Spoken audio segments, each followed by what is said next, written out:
মৰমৰ ছাত্ৰ ছাত্ৰীসকল তোমালোক সকলোৱে ভালে আছে নিশ্চয়। আজি আমি আৰু আমাৰ পৰিৱেশৰ পৰা এটা পাঠ লৈ আহিছোঁ তোমালোকৰ মাজলৈ। এই পাঠটো পঞ্চম শ্ৰেণীৰ কাৰণে। পাঠটোৰ নাম পৰিস্থিতিতন্ত্ৰ। পাঠটো যুগুত কৰাত মোক সহায় কৰিছে বজালী মহকুমা প্ৰাথমিক শিক্ষক সন্মিলনীয়ে। মই সন্মিলনীক ধন্যবাদ জনাইছোঁ। এই পাঠটোক আমাৰ আলোচনাৰ সুবিধাৰ কাৰণে দুটা খণ্ডত ভাগ কৰি লৈছোঁ। তাৰে আজি প্ৰথমটো খণ্ড আমি আলোচনা কৰিবলৈ লৈছোঁ। আহাচোন আলোচনাৰ মাজলৈ যাওঁ। তাৰ আগতে তোমালোকক এটা গুৰুত্বপূৰ্ণ কথা কৈ থ'ব বিচাৰিছোঁ। তোমালোকৰ সকলোৰে হোৱাটছএপ নাম্বাৰ বা যোগাযোগ নম্বৰ মোৰ তাত নাই, সেয়েহে মই ব্যক্তিগতভাৱে সকলোকে ক্লাছৰ লিংকসমূহ পঠিয়াব নোৱাৰোঁ। আমি এই চেনেলটোত ইতিমধ্যে বহু ক্লাছ আপলোড কৰিছোঁ আৰু আগলৈও কৰি থাকিম। সেয়েহে আমাৰ ক্লাছসমূহ কোনেও লিংক নপঠোৱাকৈ পাই থাকিবলৈ আমাৰ চেনেলটো ছাবস্ক্ৰাইব কৰি ল'ব পাৰা। তোমালোকৰ নিজৰ লাভ হ'ব। লগতে ক্লাছসমূহ আপলোড হোৱাৰ লগে লগে সম্বেদ পাবলৈ নটিফিকেশ্যন বেলটো এবাৰ বজাই থ'বা। আমি ইয়াৰ আগতে এটা পাঠ পঢ়ি আহিছোঁ, আমাৰ পৰিৱেশ নামৰ পাঠটো। আমাৰ পৰিৱেশ নামৰ পাঠটোত আমি বহু কথাই জানিছোঁ। প্ৰাকৃতিক পৰিৱেশ বুলি ক'লে কাক কোৱা হয়? প্ৰাকৃতিক পৰিৱেশ বুলি ক'লে আমাৰ চাৰিওফালে থকা বায়ু, পানী, মাটি, সূৰ্যৰ পোহৰ, তাপ, উদ্ভিদ, প্ৰাণী আদিবোৰক বুজো, নহয় জানো? এইবোৰ আমি পঢ়ি আহিছোঁ আৰু জানি আহিছোঁ। লগতে এইবোৰ হৈছে প্ৰাকৃতিক পৰিৱেশৰ একোটা উপাদান। এই উপাদানবোৰৰ ভিতৰত বায়ু, পানী, মাটি, তাপ, পোহৰ আদি হৈছে অজৈৱিক উপাদান আৰু উদ্ভিদ, প্ৰাণী, চৰাই চিৰিকটি, অণুজীৱ হৈছে জৈৱিক উপাদান। এই সম্পৰ্কে আমি পঢ়ি আহিছোঁ, নহয় জানো? আমাৰ পৰিৱেশ নিয়াৰিকৈ চলিবলৈ প্ৰত্যেকবিধ জৈৱিক আৰু অজৈৱিক উপাদানৰ নিজস্ব ভূমিকা আছে। এই দুই ধৰণৰ উপাদানৰ মাজত স্থায়ী পাৰস্পৰিক সম্পৰ্ক অনবৰত চলি থাকে। মই তোমালোকক প্ৰথমটো পাঠ আলোচনা কৰোঁতে গোটেই কথাখিনি বিতংকৈ কৈছিলোঁ, নহয় জানো? তোমালোকে বুজি পাইছিলানে? যদি বুজি পোৱা নাই তেতিয়াহ'লে তোমালোকে আগৰ পাঠসমূহ চাই ল'ব পাৰিবা, আৰু যদি বুজি পাইছা কোনো কথা নাই, আমি আগবাঢ়িব পাৰিম। যদি তোমালোকে আগৰ পাঠসমূহ চাব বিচৰা তেতিয়াহ'লে এইটো চেনেলতে আপলোড কৰা আছে, তোমালোকে চাই ল'ব পাৰা। তোমালোকক এখন ছবি দেখুৱাইছোঁ, চোৱাচোন। এই ছবিখনৰ কথা তোমালোকক মই আগৰ পাঠত কৈছিলোঁ, আভাস এটা দিছিলোঁ। এইবাৰ ভালদৰে আলোচনা কৰিছোঁ। চোৱা, সেউজীয়া উদ্ভিদে সূৰ্যৰ পোহৰত পাতত থকা হৰিতকণাৰ উপস্থিতিত বায়ুৰ পৰা গ্ৰহণ কৰা কাৰ্বন ডাই অক্সাইড গেছ আৰু শিপাই শুহি লোৱা পানীৰ সহায়ত খাদ্য প্ৰস্তুত কৰে। মই কৈছিলোঁ নহয় তোমালোকক উদ্ভিদে খাদ্য প্ৰস্তুত কৰাৰ কথা। এই প্ৰক্ৰিয়াটো হৈছে সালোকসংশ্লেষণ।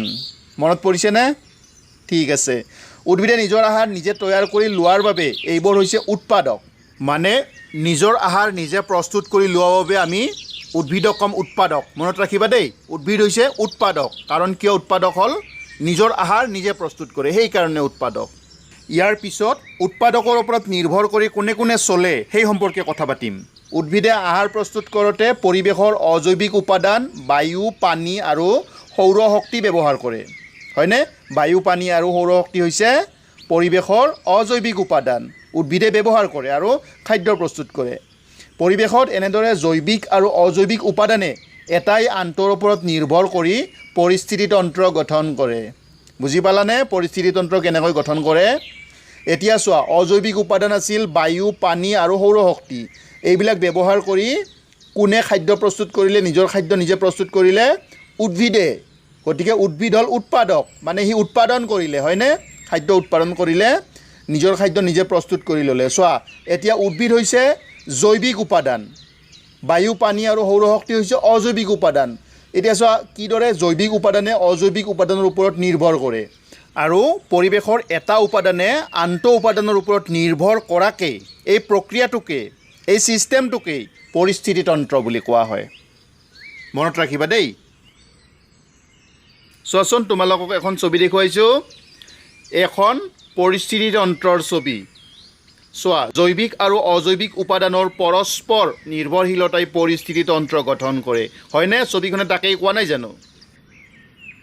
পৰিৱেশত যেতিয়া এটা প্ৰাণীয়ে আন এটা প্ৰাণীক খায় তেতিয়া খাদ্য শৃংখল এটাৰ সৃষ্টি হয়। খাদ্য শৃংখলৰ আৰম্ভণিতে সদায় উদ্ভিদ থাকে। উদ্ভিদক তৃণভোজী প্ৰাণীয়ে খায় বাবে উদ্ভিদৰ পিছত সদায় তৃণভোজী প্ৰাণী থাকে।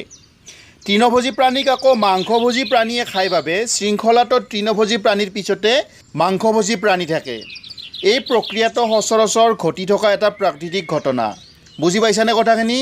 এতিয়া চোৱা, যদি খাদ্য শৃংখল এটাৰ সৃষ্টি হয়, মানে কোনোবাক খাই কোনোবাই জীয়াই থাকে, সেইটোক খাই আকৌ কোনোবাই জীয়াই থাকে।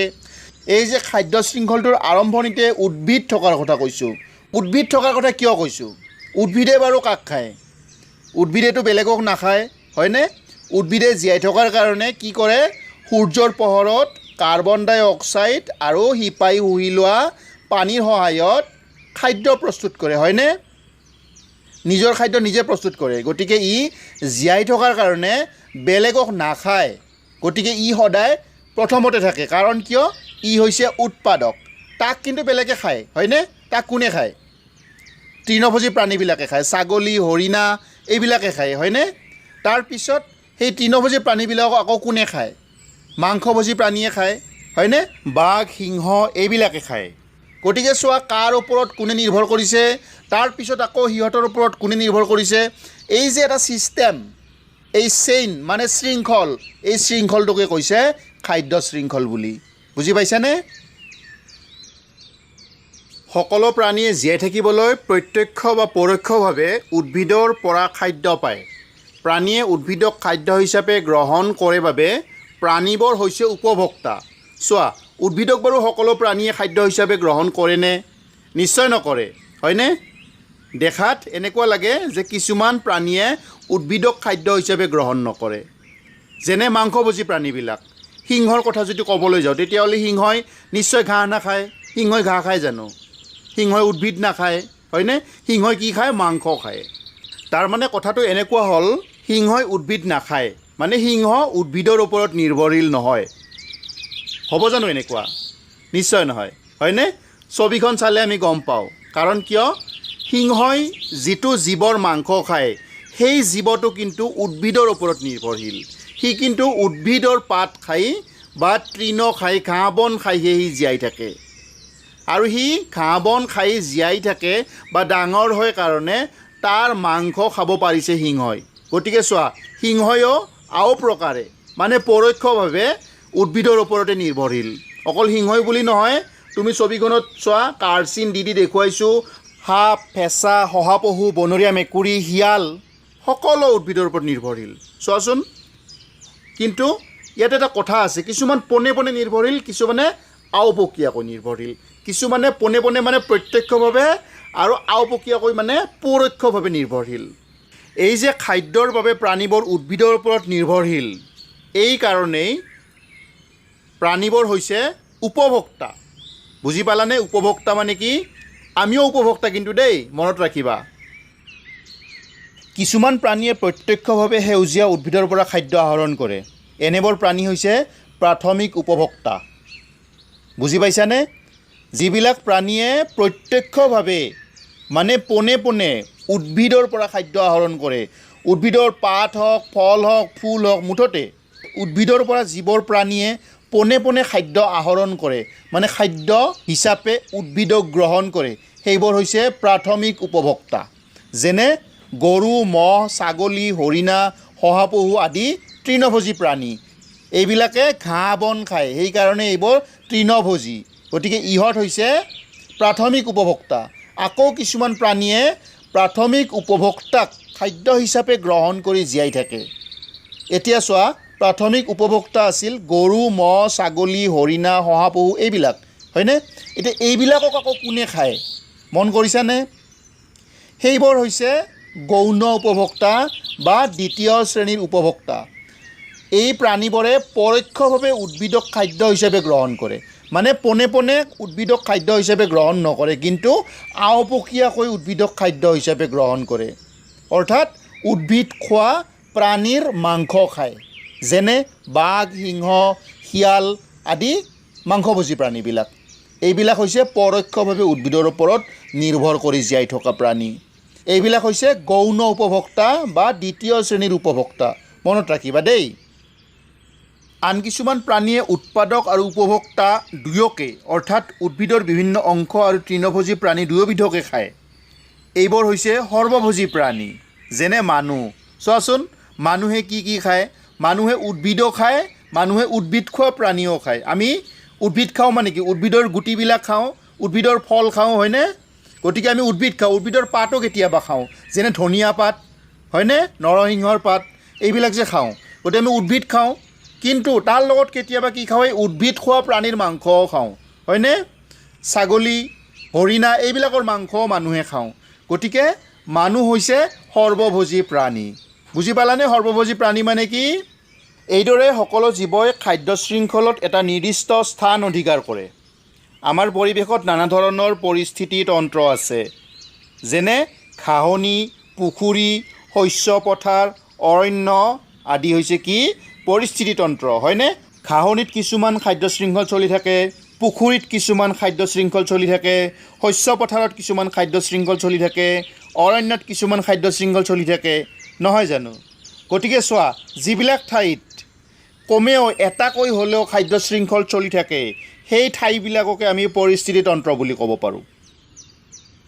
পুখুৰী হ'ল পৰিস্থিতি তন্ত্ৰৰ এটা উত্তম উদাহৰণ। পুখুৰীত থকা জলজ উদ্ভিদ যেনে শেলাই, মেটেকা, হেঁত, পানীত গজা ঘাঁহ আদিয়ে সূৰ্যৰ পোহৰত খাদ্য উৎপাদন কৰে। সেইকাৰণে এইবোৰ হৈছে উৎপাদক।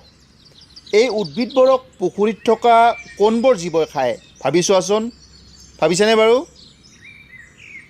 বিভিন্ন ধৰণৰ কীট পতংগ, সৰু মাছ, শামুক আদিয়ে এই উদ্ভিদবোৰক আহাৰ হিচাপে গ্ৰহণ কৰে। সেইবাবে সেইবোৰ হৈছে প্ৰাথমিক উপভোক্তা। মানে এই কীট পতংগ, সৰু মাছ, শামুক আদি এইবিলাক হৈছে প্ৰাথমিক উপভোক্তা পুখুৰীটোত। এতিয়া বাৰু প্ৰাথমিক উপভোক্তাক কোনবোৰ জীৱই খায়? পুখুৰীত থকা ডাঙৰ মাছ, ভেকুলী, কেঁকোৰা আদিয়ে খায়, হয়নে? সেইবাবে সিহঁত হ'ল গৌণ বা দ্বিতীয় শ্ৰেণীৰ উপভোক্তা। এতিয়া মন কৰাচোন, এই দ্বিতীয় পৰ্যায়ৰ উপভোক্তাক বা দ্বিতীয় শ্ৰেণীৰ উপভোক্তাবোৰক কোনে খাই জীয়াই থাকে? চোৱা, এই ভেকুলী, কেঁকোৰা, মাছ আদিক সাপ, বগলী, মাছৰকা চৰাই আদিয়ে খায়, হয়নে? এইবোৰ হ'ল তৃতীয় শ্ৰেণীৰ উপভোক্তা। এতিয়া কোৱাচোন, তৃতীয় শ্ৰেণীৰ উপভোক্তা কোনবোৰ? সাপ, বগলী, মাছৰকা চৰাই এইবিলাক, হয়নে? কিয় হ'ল? কাৰণ ইহঁতে ভেকুলী, কেঁকোৰা, মাছ যিবিলাক আছিল দ্বিতীয় শ্ৰেণীৰ উপভোক্তা, সিহঁতক খায় নহয়। দ্বিতীয় শ্ৰেণীৰ উপভোক্তাক খায় কাৰণে সাপ, বগলী, মাছৰকা চৰাই আদি হৈছে তৃতীয় শ্ৰেণীৰ উপভোক্তা। তৃতীয় শ্ৰেণীৰ উপভোক্তাবোৰ এই পৰিস্থিতি তন্ত্ৰৰ সকলো উপভোক্তাতকৈ উচ্চ পৰ্যায়ৰ।